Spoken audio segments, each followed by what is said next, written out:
Hello everyone, welcome to my Shara academy channel. আজকে আমরা একটি লিড জেনারেশনের প্রজেক্ট দেখব এবং এই প্রজেক্টটি নিয়ে আসার পিছনে যে উদ্দেশ্য সেটি হচ্ছে যে বর্তমানে কিন্তু এই ধরনের কাজ মার্কেট প্লেসে একটু বেশি ডিমান্ড বেড়ে গেছে। আপনারা যদি এই ধরনের কাজগুলোকে সিলেক্ট করেন তাহলে বা আপনারা যদি এই ধরনের কাজ কিভাবে করতে হয় সেটা শিখে রাখেন তাহলে কিন্তু আপনাদের জন্য কাজ পাওয়াটা সহজ হয়ে যাবে এবং আপনাদের জন্য ইনকাম করাটাও সহজ হবে। তো আপনাদেরকে আমি দেখাবো এবং বুঝাবো যে এই ধরনের কাজগুলোকে আপনারা কিভাবে শিখতে পারেন এবং কিভাবে করতে পারেন। তার আগে আমি একটু বলতে চাই যে আমার চ্যানেলে আজকে যারা প্রথমবার এসেছেন তারা কাইন্ডলি আমার চ্যানেলটিকে সাবস্ক্রাইব করে দিবেন। আপনারা দেখবেন যেখানে প্লে লিস্ট রয়েছে, লিড জেনারেশনের প্লে লিস্ট রয়েছে, আপনারা 1 বাই 1 করে প্রতিটি ভিডিও দেখে নেবেন। আমি এতটুকু গ্যারান্টি দিতে পারি যে এখানে ভিন্ন ভিন্ন রিকোয়ারমেন্ট বেসড প্রজেক্ট যেহেতু আছে, আপনারা 1 বাই 1 করে প্রতিটি ভিডিও যদি দেখেন তাহলে আপনারা লিড জেনারেশনের উপর অনেক কিছু জানতে পারবেন এবং অনেক নতুন নতুন তথ্যও জানতে পারবেন। এছাড়াও আমার চ্যানেলে আরো অনেক কিছু আছে, আপনারা চাইলে সব ভিডিও দেখবেন। দেখে আপনারা এতটুকু গ্যারান্টি যে আপনারা অনেক নতুন নতুন তথ্য জানবেন, এতটুকু বিশেষ আমার আছে, ঠিক আছে। এছাড়া আপনারা এই যে ক্লায়েন্ট হান্টিং নামক যে প্লেলিস্ট রয়েছে এখানেও কিন্তু লিড জেনারেশনকে টার্গেট করে আমি আপনাদেরকে দেখিয়ে যে কিভাবে আপনারা বার পেতে পারেন। এছাড়াও ভিন্ন ভিন্ন নিশের উপরও রয়েছে অন্যান্য যেগুলোতে আমি কোনো নিশ সিলেক্ট করে দিইনি, সেখানে সব ধরনের কাজের জন্য রয়েছে। সো এখান থেকেও আপনারা অনেক নতুন নতুন এবং অনেক ভেতরকার তথ্য পাবেন যেগুলো ইউজুয়ালি ফ্রিতে পাওয়া যায় না। সেগুলো কিন্তু আমি আপনাদের সাথে সম্পূর্ণ ফ্রিতে আমার এই চ্যানেলের মাধ্যমে আমি আপনাদের সাথে শেয়ার করে দিচ্ছি, ঠিক আছে। আর যাদের মোবাইল দিয়ে ফ্রিল্যান্সিং করার খুব ইচ্ছে তারা আপনারা এই প্লেলিস্টটি দেখতে পারেন। এতে আরো অনেক ভিডিও আসবে সামনে নতুন। তো এখন পর্যন্ত যে কয়টি ভিডিও দিয়েছি সেগুলো আপনারা দেখে নিতে পারেন। ওকে, তো চলুন আমরা আমাদের আজকের প্রজেক্টের একটু রিকোয়ারমেন্টটা নিয়ে পড়াশোনা করি। সো রিকোয়ারমেন্টটা হচ্ছে বাইরের যে hi, I am looking for help with admin. Admin মানে হচ্ছে যে আপনি, মানে আপনার সাথে আপনার কথাই বলছেন। For my virtual fitness and nutrition consulting company, অর্থাৎ বাইরে একটি কোম্পানি আছে যে কোম্পানিটা কি করে ভার্চুয়ালি, মানে ইটস নট লাইক যে একটা জিম সেন্টার। একটা জিম সেন্টারে কি হয় যে আমরা জিমে গিয়ে জিম করি, ঠিক আছে, কিংবা হচ্ছে একটা নিউট্রিশন সেন্টার যেখানে গিয়ে সেখানকার যে ডক্টররা থাকে তাদের সাথে সাজেস্ট করি, তারা আমাদের বডি চেক আপ করে তারপরে আমাদের দেখে বোঝার চেষ্টা করে যে আমাদের কোন ধরনের নিউট্রিশনের দরকার, কোন ধরনের নিউট্রিশন আমাদের এখন নিতে হবে, কিভাবে নিতে হবে। সেরকম কোনো সেন্টার না, এটা হচ্ছে ভার্চুয়ালি দেওয়া হয়। এটা কিন্তু আপনাকে বুঝতে হবে এই যে এই লেখাটা দ্বারা, এই যে কিন্তু সে বলেই দিয়েছে যে ফর মাই ভার্চুয়াল, অর্থাৎ তারা সেটা কি করে, তারা অনলাইনের মাধ্যমে তারা গিয়ে এই যে সেবাটা, তাদের যে সেবাটা তারা সেটা প্রদান করে থাকে, মানে fitness related and nutrition related. কি হয়, মানে জুম কলের মাধ্যমে যে ক্লায়েন্ট থাকবে, মনে করেন যে আপনি এই বাইরের কোম্পানিতে এমপ্লয় হিসেবে ওখানে হলেন, মানে আপনাকে একজন এমপ্লয় হিসেবে তারা জয়েন করালো। তখন আপনি যে ক্লায়েন্টের জন্য আপনি ফিটনেস এবং নিউট্রিশনের মানে ব্যবস্থা করবেন কিংবা সেটা নিয়ে কনসাল্ট করবেন, তাকে আপনি জুম কলের মাধ্যমে তাকে আপনি ইনস্ট্রাকশন দিবেন। এটাই হচ্ছে আপনার তখন পরবর্তীতে কাজ হয়ে দাঁড়াবে। ওকে, দেখুন তারপর this could become N opportunity for ongoing work and growth for the right candidate. Some task are the following. আচ্ছা, কি করতে হবে? Onboarding new clients. Onboarding new clients মানে হচ্ছে নিউ ক্লায়েন্টকে হান্ট করা, যেগুলো আমরা কি করি বিভিন্ন লিড জেনারেশনের পদ্ধতির মাধ্যমে। আপনাদেরকে বলেছি যে লিড জেনারেশন 2 পদ্ধতিতে হয়, B2B এবং B2C লিড জেনারেশন। তো আপনার ক্লায়েন্ট বা আপনার বায়ার যে পদ্ধতিতে আসলে হান্টিং করতে চায়, ক্লায়েন্ট হান্টিং করতে চায় তাদের ফিটনেস সেন্টারের জন্য বা ভার্চুয়াল ফিটনেস কনসাল্টিং কোম্পানির জন্য, সেভাবে আপনাকে ক্লায়েন্ট হান্ট করতে হবে, ঠিক আছে, মানে B2B লিড জেনারেশন অথবা B2C লিড জেনারেশনের মাধ্যমে। এরপর হচ্ছে আপলোডিং ক্লায়েন্ট প্রোগ্রামস। যখন আপনারা ক্লায়েন্টকে মানে পেয়ে যাবেন, মানে আপনাদের ক্লায়েন্টরা যখন আসবে আপনাদের কোম্পানিতে, যখন তারা বলবে যে হ্যাঁ আমাদের এই প্রোগ্রামটা দরকার। আপনাদের তো একটা কোম্পানিতে অনেক প্রোগ্রাম থাকবে। ইউজুয়ালি কি হয় যে একটা জিম সেন্টারে কিংবা একটা নিউট্রিশন সেন্টারে সবার তো আসলে এক ধরনের নিউট্রিশনের প্রয়োজন না, বিভিন্ন মানুষের ভিন্ন ভিন্ন নিউট্রিশনের ব্যবস্থা করা হয়। তো এগুলো বিভিন্ন প্রোগ্রাম থাকে।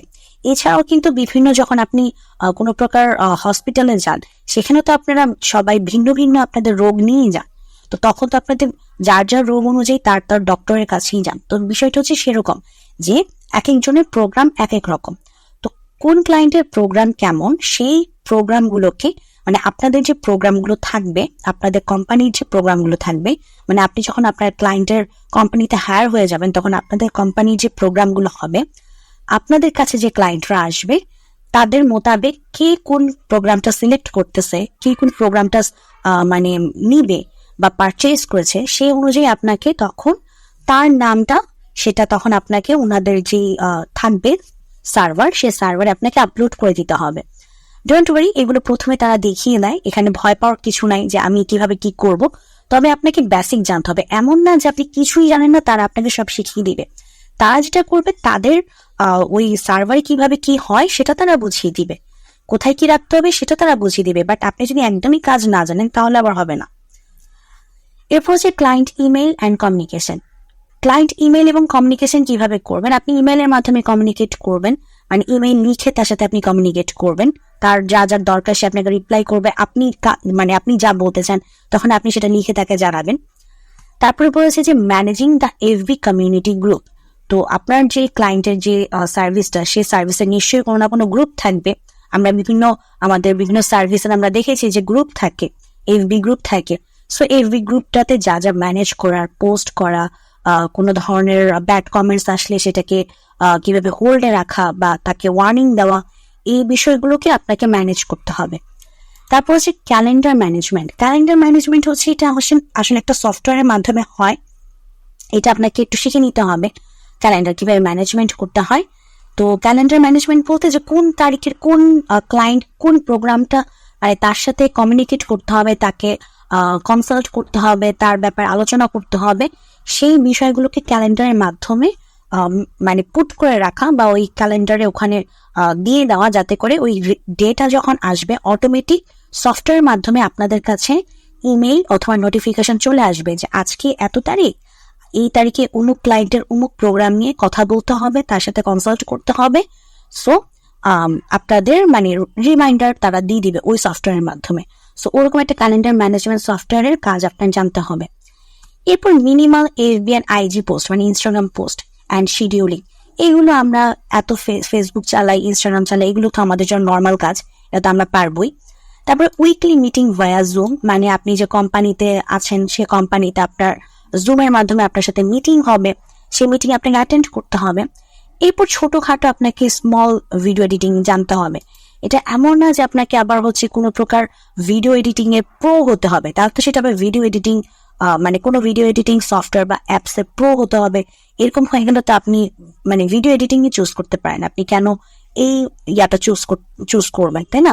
সেরকম কিছু না, ছোটখাটো যে বিভিন্ন সফটওয়্যার আছে লাইক কাইন মাস্টার, আরো এই ধরনের কিছু সফটওয়্যার আছে, এই ছোটখাটো সফটওয়্যারের মাধ্যমে বা ক্যানভা, এগুলোর মাধ্যমে কিভাবে ভিডিও এডিটিং করতে হয় এটা শিখে নিলেই হবে। এখন কথা হচ্ছে, আপনাদের মনে প্রশ্ন জাগতে পারে যে আমি একজন মানুষ, আমাকে দিয়ে এতগুলো কাজ করাবে? বিষয়টা আসলে ঠিক তা না। তারা বলে দিছে যে এই টাস্কগুলো জানলে আসলে ভালো, কেননা অনেক সময় হয় কি যে মানে মনে করেন যে অন্য একটা কাজ যদি আরেকজন এমপ্লয়িকে দেওয়া, সে যদি কোনো কারণে না আসতে পারে, এটা তো আমাদের নর্মাল লাইফের সাথেও হয়। আপনি যদি কোনো কোম্পানিতে চাকরি করেন সেখানেও আপনার সাথে হবে। ইউজুয়ালি আমরা কি হয়, আমরা অনেক কোচিং এ পড়াই, কোচিং সেন্টারে পড়াই, তখনও কিন্তু আমাদের এরকম কি করতে হয়, আমাদের প্রক্সি দিতে হয়। ওই সাবজেক্ট কিন্তু আমরা পড়াইও না, দেখা যায় যে আমাদেরকে পাঠিয়ে দিয়ে কি করবে, সেই টিচার তো আসেনি, জাস্ট একদিন গিয়ে আমাদের মানে জাস্ট একটু ম্যানেজ করতে হয়। ঠিক এরকমই হচ্ছে, আপনাকে ম্যানেজিং এর জন্য দিবে, বাট আপনার জেনে রাখা ভালো কখন কোন কাজটা আপনার ভাগে চলে আসে বা আপনাকে করতে হতে পারে তার নিশ্চয়তা নেই। তাই তারা বলেছে যে এই কাজগুলো জানা উচিত। সো আপনি কাজগুলো শিখে নিবেন, কাজগুলো জেনে নিবেন। সব কাজ আপনার একার করা লাগবে না, বাট কাজ জানলে আপনার জন্য সুবিধা, যাতে করে মানে তখন আপনার ওই কাজটা পাওয়ার চান্সটা বেশি বেড়ে যাবে, কারণ আপনি তো সব কাজ জানেন। ওকে, তো আমি এই জন্যই বললাম যে এই ধরনের কাজের একটু বর্তমানে ডিমান্ডটা বেড়ে গেছে। তো আপনারা এই ধরনের কাজগুলোকে একটু মানে শেখার চেষ্টা করেন, একটু বোঝার চেষ্টা করেন। এগুলো যে খুব কঠিন তা না, দেখতে মনে হয় যে অনেক কঠিন হতে পারে, মনে হয় কিভাবে কি করব, বাট এত কঠিন না। একটু ঘাটাঘাটি করলে, একটু চেষ্টা করলে, একটু জানার চেষ্টা করলে, বোঝার চেষ্টা করলে আই হোপ আপনারা পারবেন। আর বাজেট হচ্ছে $3 থেকে $5 পার আওয়ার। এটা হচ্ছে আপনারা চেষ্টা করবেন মিডলে রাখার, লাইক $4 দিবেন বা চাইলে মনে করেন যে আপনি যদি খুব ভালো কাজ জানেন, যদি মনে হয় যে আমি প্রতিটা কাজ খুব ভালোভাবে করতে পারবো, সেক্ষেত্রে আপনি $5 দিতে পারেন, কোনো অসুবিধা নেই। তবে আমি সাজেস্ট করি যে $4 মিডলে রাখাই বেটার, মানে যেটাই থাকুক তারা যেটা দেয় সেটার মিডলে রাখা বেটার। আর এটা আপনার কন্ট্রাকচুয়াল ওয়ার্ক, এটা আপনার 1 থেকে 3 মাসের মধ্যে হতে পারে তারা আপনাকে 1 মাসের জন্য হায়ার করতে পারে, 2 মাসের জন্য, কিংবা 3 মাসের জন্য। ঠিক আছে? সো আই হোপ আপনারা বুঝতে পেরেছেন। তো এই ধরনের প্রজেক্ট নিয়ে আমি সামনে আপনাদের সাথে আরো কথা বলবো। যদি আপনাদের ভিডিওটা ভালো লাগে অবশ্যই ভিডিওতে লাইক দিবেন, চ্যানেলটিকে সাবস্ক্রাইব করবেন, আর আপনারা ভালো থাকবেন।